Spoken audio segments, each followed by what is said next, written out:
All right, well, good afternoon and welcome to the Board of Trustees meeting of the Hayward Area Shoreline Planning Agency. This is August, Where are you? I'm reading my script. This is not August 10th. This is October 26th. And we're starting today at 3:02 p.m. Devin, would you call roll, please? Whoops, I got you run all over the place.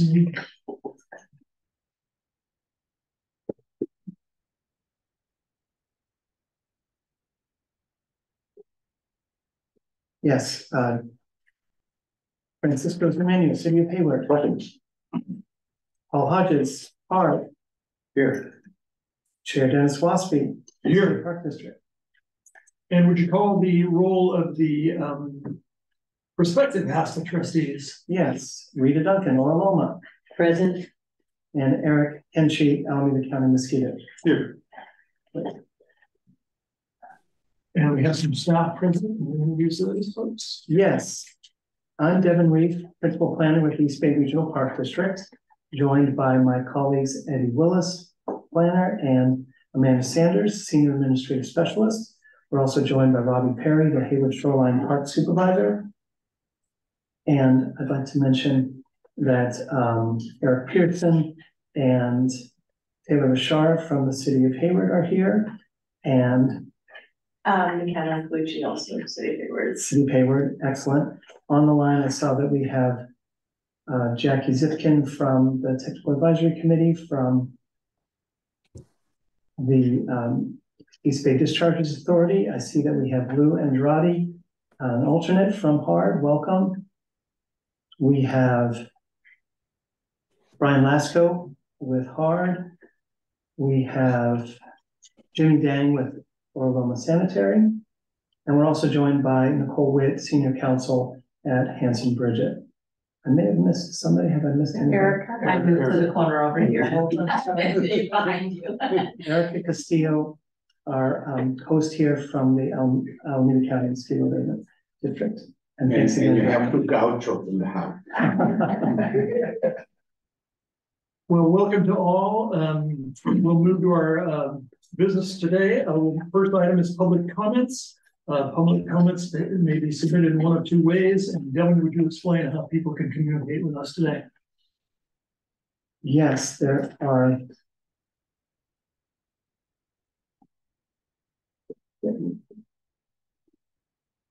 Public comments. So this is a public meeting following the Brown Act. And there are two ways to submit public comments, either by sending an email to Amanda Sanders, asanders@edparks.org by noon today, or live via Zoom. So if anyone from the public is on the Zoom call, please let us know when, well, at this time, if you have public comment by raising your hand. Or Amanda, were there any emails today? There were no emails for this public comment. Okay, does anyone from the public want to comment? Do we see any hands raised? Okay, I don't think so. Thank you, Chair Waspy. We received no public comments today. All right, well, thank you. So we'll move now to item number one, approval of the minutes of the August 10th, 2023 meeting. Motion to approve. So moved. William memorized. A second. And I'll second. Any questions, comments, additions, or anything? Hearing none, all in favor, we'll do a roll call vote for a change. All in favor, signify by saying aye. Aye. Aye. Aye.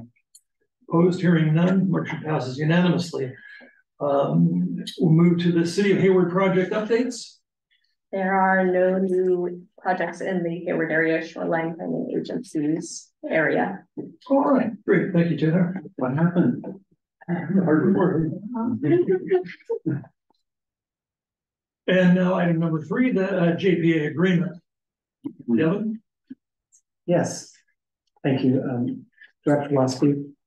I have a presentation that I'm going to begin and share with Nicole Witt for an explanation of the material that is in your staff report, which is the product of many weeks, if not months, of hard work between the staff of Park District, City of Hayward, Orloma, Alameda County Mosquito Abatement, and HARD. We've been working very closely together to bring you the remaining items of the Joint Powers Authority agreement that we've been negotiating for the last year or so now.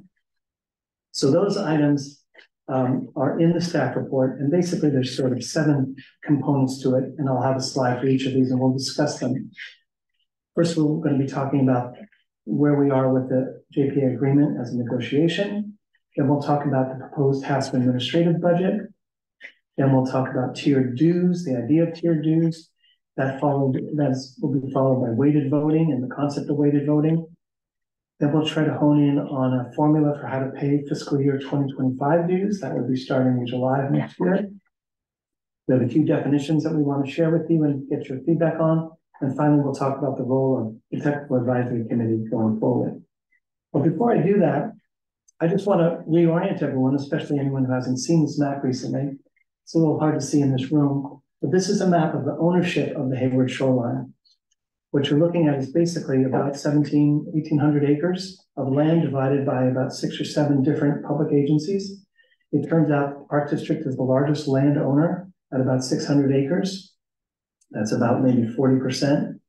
And then there are a tie basically between the city of Hayward and Hard at about 350 acres, 340 acres or so. That's about 19–20% of the land ownership.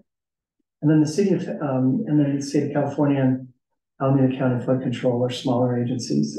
Orloma's in there at 72 acres. So the point of showing this is to show that the land ownership is what's driving the current membership of HARD, but also of HASPA, but also the potential membership. There's really no reason why all of these agencies couldn't be, if not part of the board, that they could be part of the TAC, which in some cases they are. But for example, state of California hasn't been represented so far.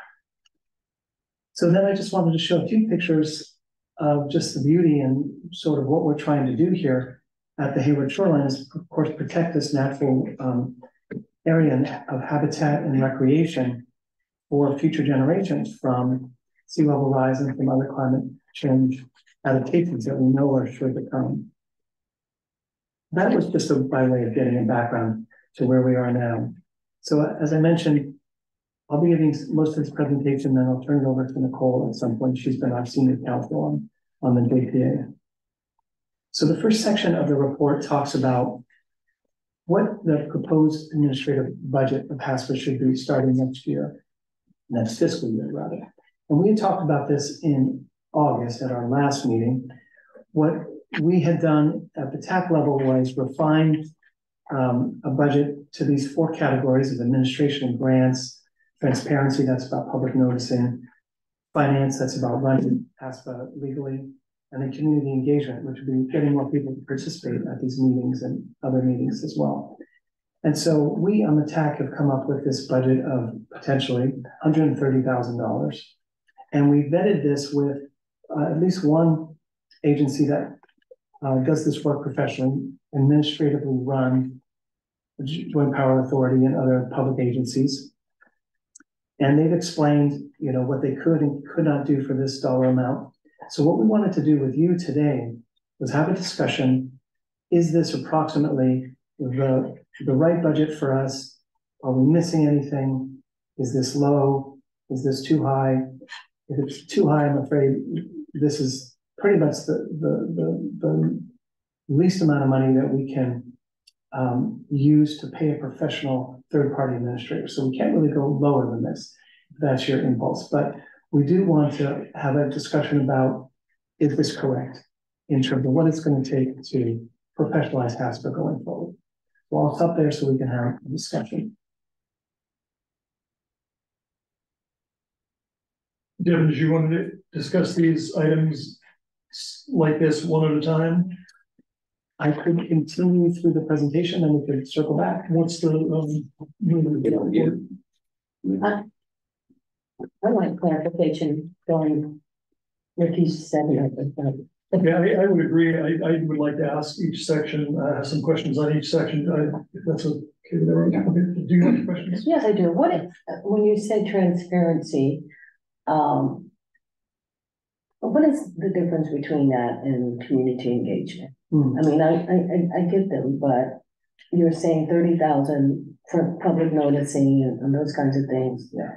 And then community engagement to me has an element of reaching out. So in this context, can you share with me what the difference between those two categories? Yeah, thank you for the opportunity. The transparency is our legal requirement to promote these meetings, make them available on Zoom, make sure that the trustees are here in person, following the Brown Act and all the kind of requirements of public meeting law.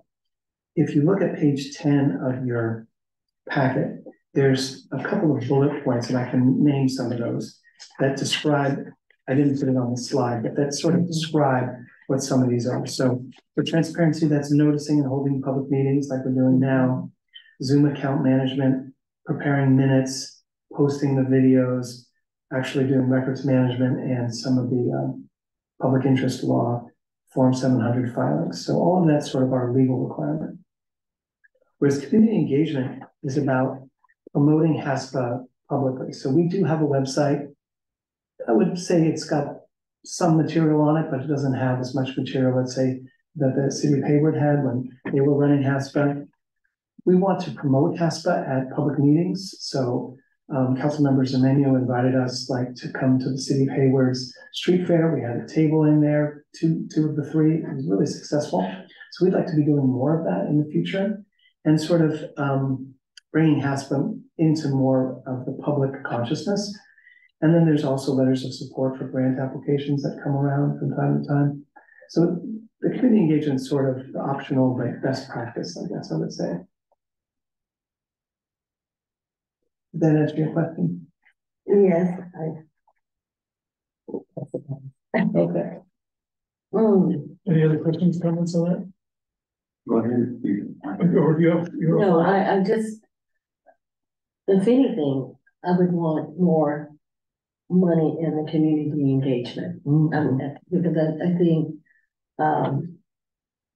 in a lot of cases, we leave the public behind.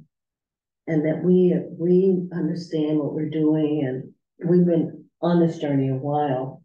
And then to try to get the community to be engaged in what we're doing, to me, it takes a lot of effort. And so maybe I would flip them. Maybe 30,000 for community engagement and 25 for transparency. I wouldn't mind that either. I'm wondering, I wish, and I know it's difficult, maybe we don't have the ability to do that, but with all these bullet points, I wonder if you assign dollars to that, because 30,000 is pretty big. I'm wondering if, I bet a Zoom account management, what does it cost to Zoom this meeting? And once again, I love transparency, but I'm also cheap, and I look and I don't see anybody coming to our meetings. People that do come to our meetings, and I enjoy their input, but they know how to get here. They can call in, they know the drill. They come to all of our meetings in some cases. So I'm wondering if we can save some money by, I'm in the understanding if we're all here in person, we don't have to, we can take minutes like we used to do before COVID and just post minutes.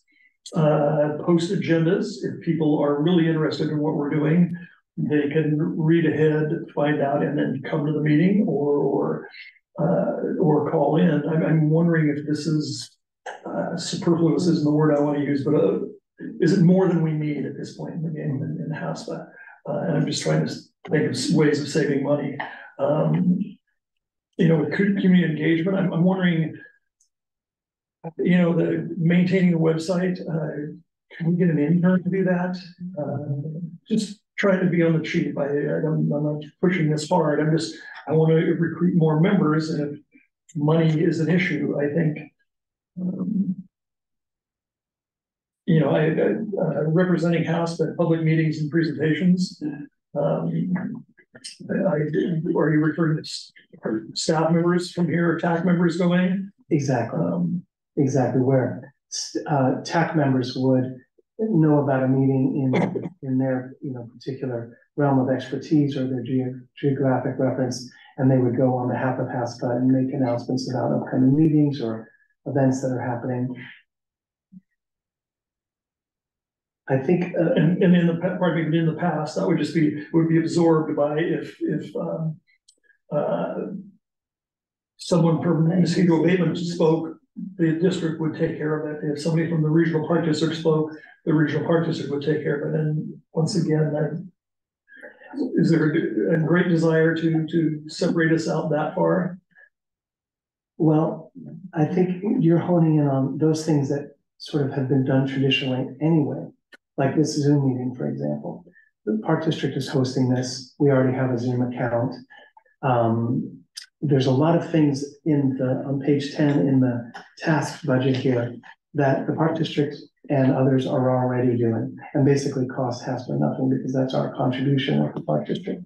So there's a lot of ways to move some of these tasks around away from a third party consultant and keep the tasks with the park district, such as running a Zoom meeting. So I guess I would say people do participate on Zoom, and I would think that would be a loss if we have the meetings be only in person, because we do record them, and that's part of transparency, that someone could watch this meeting in the future.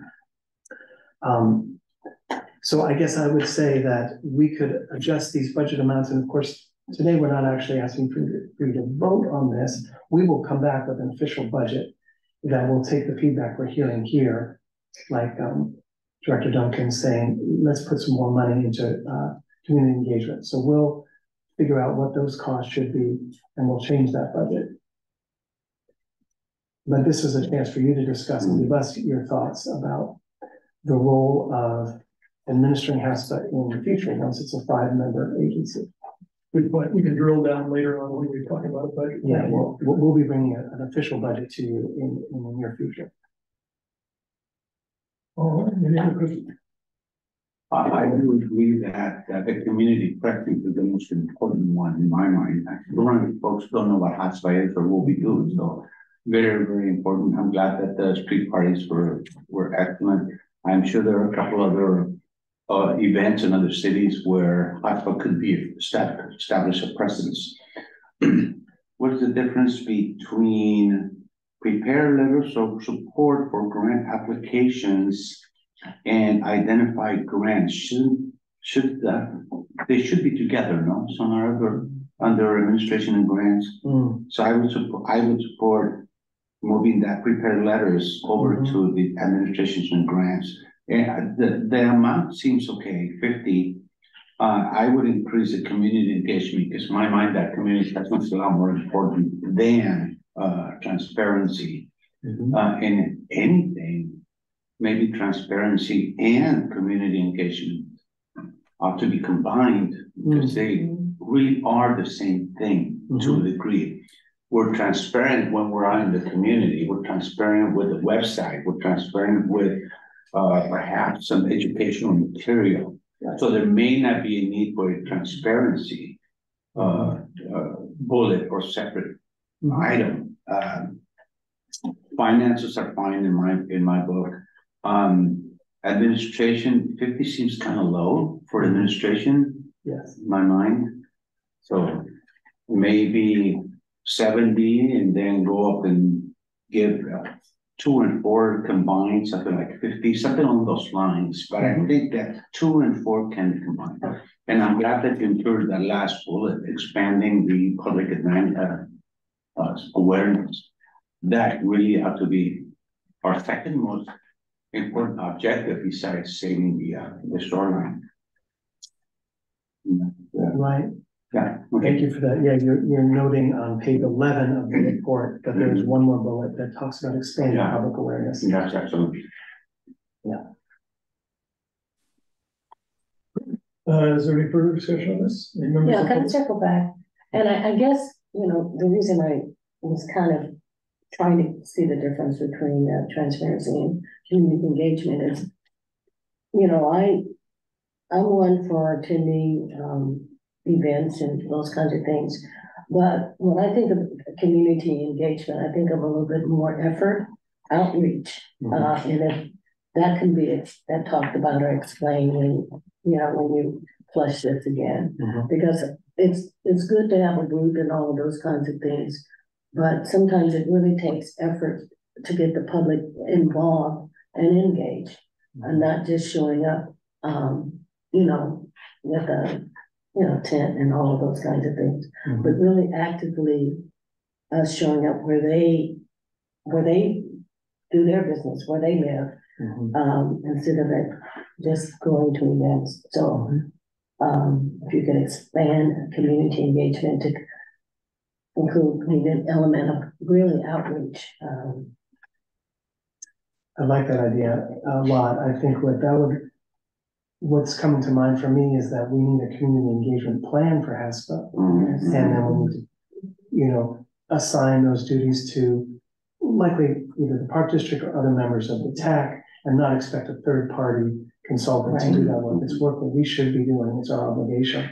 So, and we would bring that plan to the board. I like that idea. Yeah, because I agree with you, that it is, to me, it's the most important thing, that and the transparency that we can do as an organization, particularly if we really want to partner with the, you know, the citizens that we serve.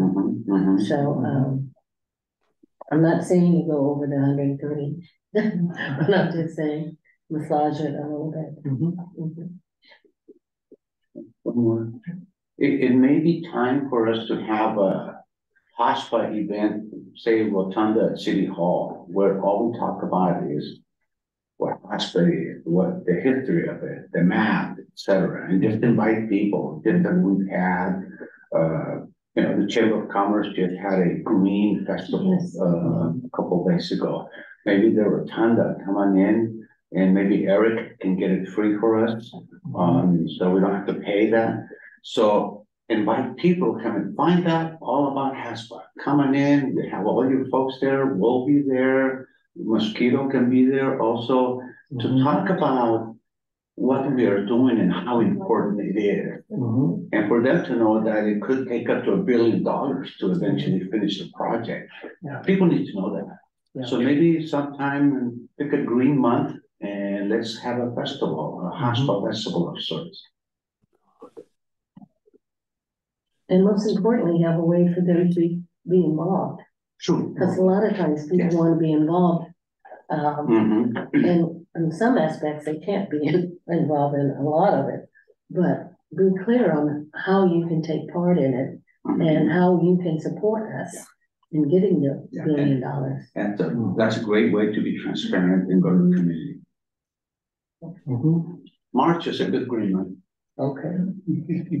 St. Patrick's Day, huh? And I might add that historically, there was a third wing to this organization. Paul, you remember, I think, but it was the community advisory group, which got a little weird for a while there, but they were dedicated, good people. And from what we're describing here, if we did have an outreach, I mean, all we would have to do is create a presentation or create a booth or create a portable set of, I mean, the graphics we had at in Hayward were beautiful. We've got some beautiful maps, really graphic things that show exactly what the shoreline looks like, what we predict it to look like, what we're trying to do to preserve it, save it, and restore it. And that's a very nice message, very clear message. If we have somebody, it's expensive to have staff members going out there. I think trustees like to do it. I compliment my colleague here who, the best magnet in the world is to have Francisco at any event in Hayward. You just immediately get millions.